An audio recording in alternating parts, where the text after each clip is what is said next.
Hi friends, வணக்கம். எங்கள் வீட்டில் morning breakfast, lunch and dinner என்னன்னு பார்க்கலாம். மார்னிங் வந்து இப்போ லஞ்சு காட்டிடுறேன். இப்போ எல்லாம் கலாப்ஸ்டாக அவங்க வச்சுருக்காங்க. நான் அதே மாதிரி காட்டிடுறேன். புளியோதரை பண்ணேன், ஒயிட் ரைஸ், ரசம். அப்புறம் நைட்டுக்கு வந்து டின்னருக்கு தாலும் சப்பாத்தி. இது வந்து கிரேவி, புளியோதரைக்கு முருங்கைக்காய் கிரேவி பண்ணேன். சட்னி காலையில் பிரேக்ஃபாஸ்ட்டுக்கு சேமியா உப்புமாவுக்கு பண்ணேன். இது வந்து மார்னிங்க்கு கொஞ்சம் பழைய சாதம், இது லெஃப்ட் ஓவர் குழம்பும் கொஞ்சம் இருந்தது.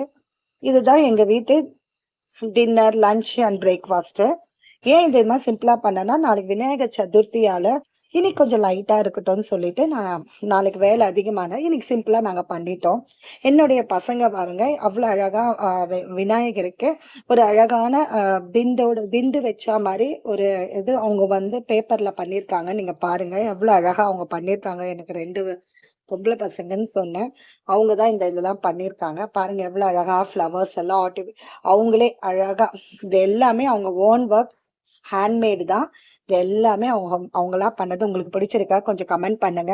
அதோட நிறைய சின்ன சின்ன மினி மாடல் அம்பரல்லாவும் பண்ணியிருக்காங்க. அதை கூட பிள்ளையார் கூட பண்ணியிருக்காங்க. இதுல எது உங்களுக்கு பிடிச்சிருக்கு நீங்க சொல்லுங்க. இதெல்லாம் அவங்களே பண்ணது.